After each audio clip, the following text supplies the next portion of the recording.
Good afternoon. I'm Walt Griffin, Superintendent of Seminole County Public Schools, and welcome to our third Lunch and Learn. This is about middle school. Before we begin, I want to just remind everybody that our kindergarten registration is currently underway. Please go to our website and look for the online registration information. We need as many kindergartners registered as possible so we can start the school year. Also, many parents have been asking me about the end of this school year. Our last official calendar day is May 27th. And because the team and the parents and the families were able to get remote learning going so quickly, we will be finishing, according to our calendar, on May 27th. That will be our last day of school. So today we have joining us for our Lunch and Learn, we have Mrs. Demetria Faison. She is our Executive Director of Middle Schools, and Dr. Gard Harold, our Director of Teaching and Learning. So we have several questions that have come in. So I think we're going to start with you, Ms. Faison. Are you ready? Yes. Okay, our first question for middle school. What are the instructional expectations for teachers and how will students be graded? Lots of grading questions out there. All right. Teachers have flexibility in choosing their methods of delivering instruction during distance learning. They may provide lessons through email, eCampus, or Google Classroom. Teachers also have the option of delivering live or recorded lessons using the district-approved platforms, Google Meet or WebEx. However, the delivery of live lessons is not a requirement for distance learning. It is our expectation that distance learning assignments are designed for students to complete at their own pace. Students should be able to complete them on the same day that they are assigned or complete them on a different day and at a time that is ideal for their at-home learning environments. Students should spend no more than 20 to 30 minutes per day working in each course.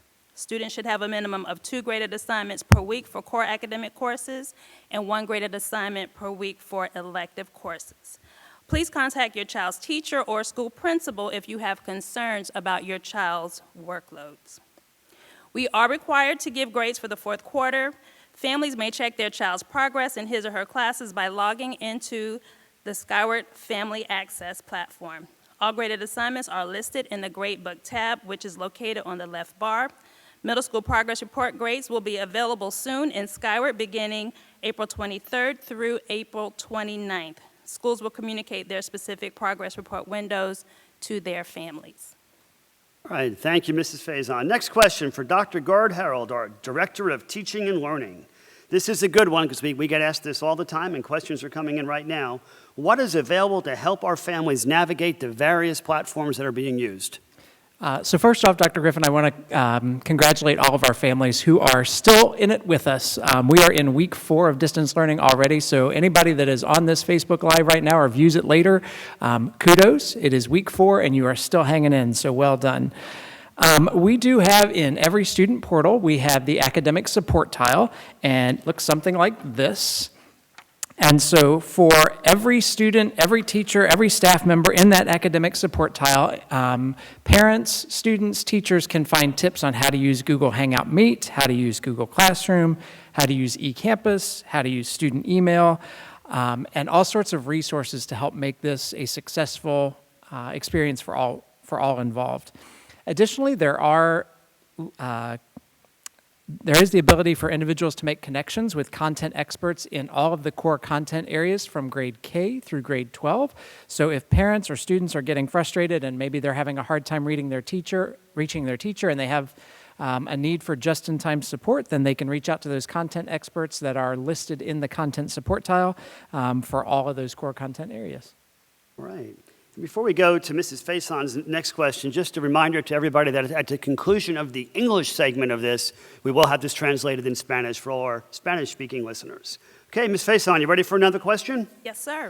All right, what supports are available for students who might be struggling? So families, all teachers have scheduled office hours and should be able to provide additional support for your students. If your child needs support for classroom lessons, please reach out directly to your child's teacher so that they may get the one-on-one assistance that is needed. Some middle schools have hired OPS staff this year to provide tutorial services, and they are still working.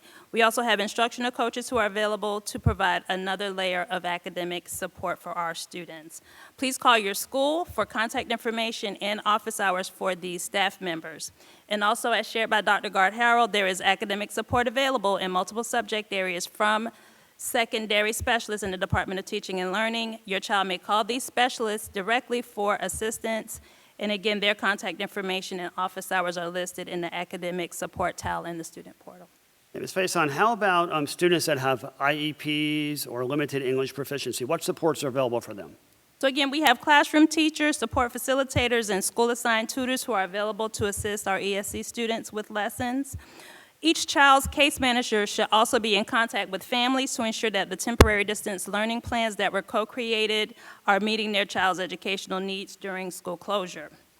For our L students, our school-based ESOL teachers and staff from the ESOL office will continue supporting them and their families with distance learning lessons. We have a video that has been created in Spanish to assist our families with the distance learning online platforms. 2 hotlines have also been set up for parents, and parents will receive guidance on the district online platforms, Google Classroom, and eCampus, and Mrs. Cardona will provide the hotline numbers at the end of this session. Thank you, Ms. Faison.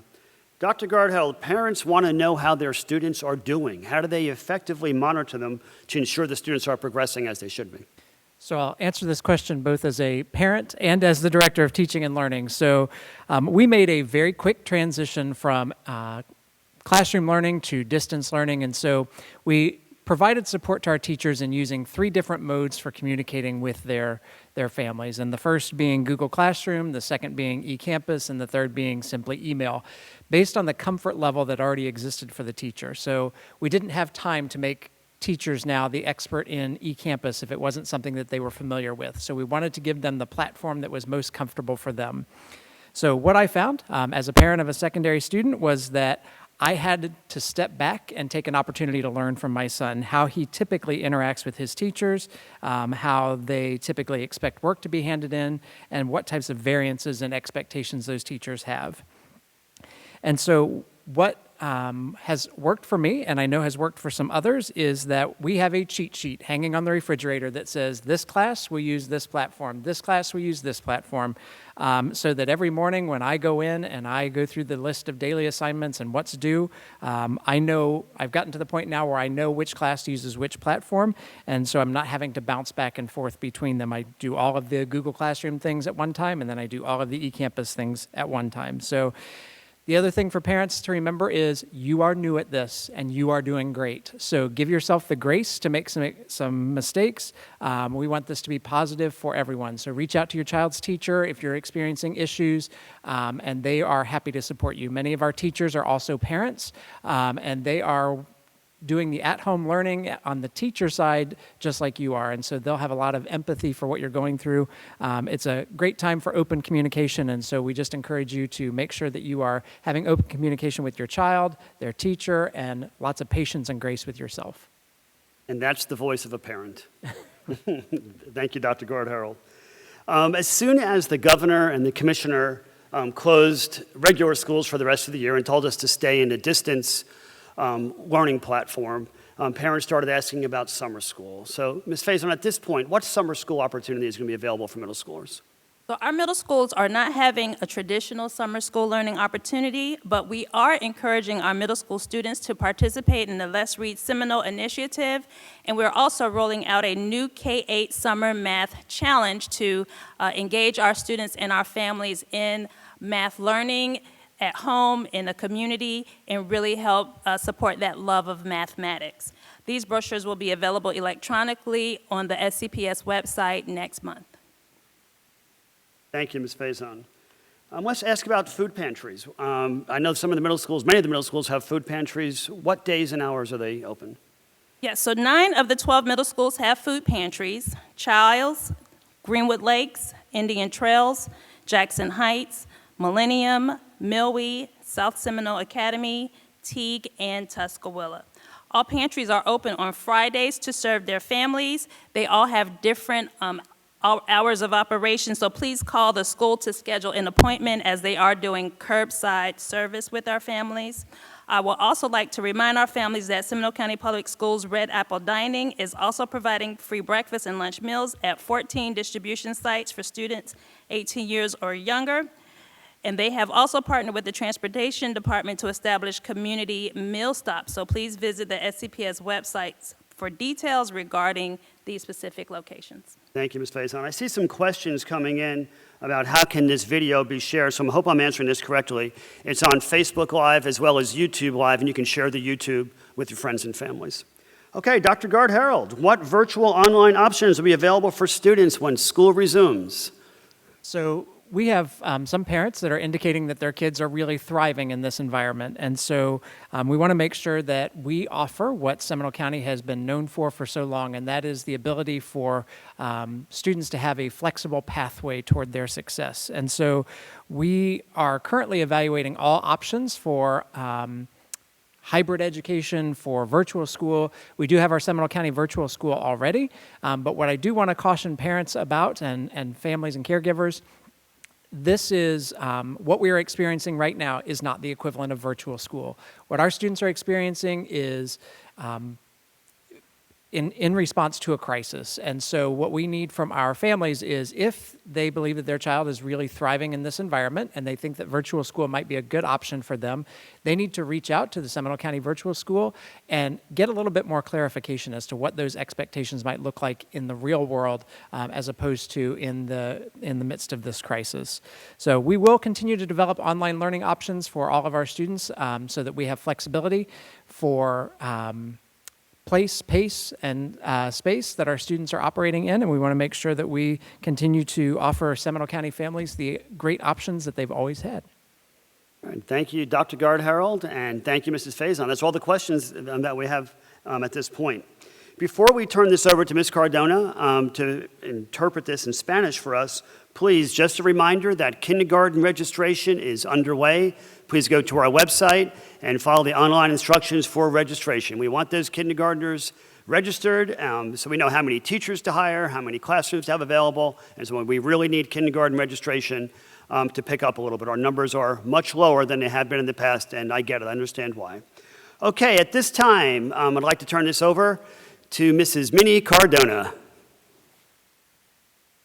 Buenas tardes y bienvenidos a nuestro almuerzo de aprendizaje de las escuelas públicas del condado de Seminole. En esta tarde, nuestro superintendente, el Dr. Griffin, y la directora ejecutiva de las escuelas intermedias, Demetria Faison, y el director del currículo, el señor Dr. Sean Harold, nos ha dado información sobre el aprendizaje de distancia de nuestro distrito. Hay varias preguntas muy importantes para nuestra comunidad hispana y para los padres del programa de ISO. Yo voy a tratar de ser lo mejor de traducir toda la información que se les dio esta tarde. La primera pregunta fue, ¿cuáles son las expectativas de instrucción para los maestros y cómo se le darán las notas de clase a nuestros estudiantes? Los maestros tienen flexibilidad de elegir su método de instrucción. En nuestro distrito tenemos el correo electrónico, los maestros pueden usar, el eCampus y Google Classroom. Los profesores también pueden tener la opción de dar lecciones en vivo o lecciones grabadas utilizando estas plataformas, pero no es obligatorio. Las lecciones en vivo no es un requisito para el aprendizaje a distancia. Nosotros esperamos que las tareas de aprendizaje a distancia estén diseñadas para los estudiantes para que ellos completen a su propio ritmo. Los estudiantes deben ser capaces de completarlos al mismo día, deben de pasar por lo menos de 20 a 30 minutos por cada clase. Pueden serlo ese mismo día o también completarlo durante la hora que usted como madre o padre ha asignado a su hijo como esa es la hora oficial de hacer sus trabajos en su hogar. Los estudiantes deben tener por lo mínimo 2 tareas calificadas por semana para los cursos académicos, como ciencia, matemáticas, lectura, y una asignación de nota por semana para los cursos selectivos, por ejemplo, idiomas extranjeros, español, francés, banda, educación física y arte. Yo les recomiendo a los padres si tienen alguna información, necesitan más información, por favor comuníquense, llamen a los maestros de su hijo con el director o con el director de la escuela si tienen alguna pregunta. Otra pregunta, ¿qué apoyos están disponibles para los estudiantes que podrían tener dificultad? Hay mucho apoyo. En cada escuela, por favor, llamen a la escuela y les recomiendo que se comunique directamente con el maestro de clase. Hay tutores en la escuela que lo pueden ayudar. La mayoría de las escuelas intermedias tienen tutores que pueden ayudar a los estudiantes. También tenemos entrenadores de instrucción que están disponibles para proporcionar otro apoyo académico para nuestros estudiantes. Y les voy a hablar en un momentito un poco más de eso. Su hijo puede llamar también directamente a los especialistas del departamento que tenemos aquí de nuestro distrito, que puede darle más apoyo. También en el departamento de educación especial y de ISO, también tenemos apoyo académico para ayudar a nuestros estudiantes. ¿Qué apoyo también en el ministerio de cada caso, de cada niño de la educación especial? Debe de estar en contacto con las familias para asegurarse de que los planes temporeros de aprendizaje a distancia están ayudando a los estudiantes con sus necesidades. Es muy importante que siga esa comunicación. Los profesores y el personal de ISO, los maestros de ISO, también son miembros de la escuela. Por favor, llámenlos a ellos si necesitan ayuda para su hijo o su hija. El estudiante puede comunicarse directamente por correo electrónico con el maestro también. Se ha creado también un video en español para ayudar a nuestras familias con las plataformas que tenemos en nuestro aprendizaje a distancia. Se han establecido 2 líneas directas para los padres también. Las líneas directas para ayudarlos, tenemos las plataformas en Google Classroom, en eCampus, todo eso se ha traducido a español para ayudarlos. Los maestros de ISO pueden ayudar. Tenemos las 2 líneas. Una de las líneas, el número de teléfono es el 407-871-1117 y el 807-320-0245. Repito, 407-871-1117, 407-320-0245. Otra pregunta que salió esta tarde, ¿qué tipos de oportunidades de aprendizaje de verano estarán disponibles para los estudiantes de secundaria en escuela intermedia? Al momento que supimos que no íbamos a regresar, ya hemos planificado lo que vamos a hacer. En la escuela de intermedia, la escuela de verano va a ser un poquito diferente. No va a ser la escuela de verano tradicional. Vamos a tener ahora, los estudiantes van a participar en la iniciativa Leemos Seminole, Let's Read Seminole, y el nuevo desafío de matemáticas que vamos a tener para nuestros estudiantes desde primaria de kindergarten, pensando hasta 8º grado. Más información va a ser disponible electrónicamente en la página de web del Condado de Seminole. Otra pregunta fue, ¿dónde están las despensas de alimentos y cuáles son sus horas? Muy importante, si necesitan esta información, por favor apunten. 9 de las 12 escuelas intermedias tienen despensas de alimentos. Estas escuelas son Childs, Greenwood Lakes, Indian Trails, Jackson Heights, Millennium, Milwee, South Seminole Academy, Teague y Tuscaloosa. Estas escuelas están abiertas todos los viernes. Por favor, llame a la escuela para que tienen que hacer una cita. Cada escuela tiene un horario diferente. También el Red Apple Dining de las escuelas públicas del Condado de Seminole ofrecen desayunos y almuerzos gratis en 14 sitios de distribución para estudiantes de 18 años o menos. Para más información, por favor, también visite nuestra página de web del Condado de Seminole. Nosotros también estamos trabajando con el Departamento de Transportación para establecer varias paradas en la comunidad. Algo muy importante para ayudar a nuestra comunidad también. Otra pregunta muy importante. Padres, si se pueden recordar de algo que le he dicho hoy, es esto. Todos los estudiantes tienen una plataforma que se llama Clever, y cuando ellos visiten esta plataforma, ellos van a encontrar el apoyo académico. Es una loseta que se ve como esta, el apoyo académico, Academic Support. Aquí ustedes pueden encontrar toda la información que necesitan para ayudar a sus hijos. Hay 3 plataformas que usamos en nuestro distrito. El maestro puede usar el correo electrónico, Google Classroom o Google Meets. Esas son las 3 plataformas que están usando ahora para dar su aprendizaje electrónico. Ahí pueden encontrar expertos en cada clase.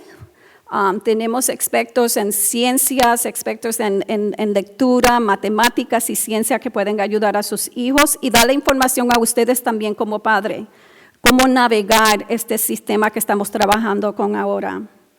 Cada experto también tiene oficinas, tienen su número de teléfono que ustedes pueden llamar para si tienen alguna pregunta. Otros recursos disponibles están laboratorios de aprendizajes, información sobre alimentación diaria, información sobre el zoológico de la Florida Central, giras virtuales que son fabulosas, e información sobre los parques nacionales. Otra pregunta que salió esta tarde es, ¿cómo pueden supervisar a su hijo, su hija en el progreso que están haciendo en su distancia de aprendizaje?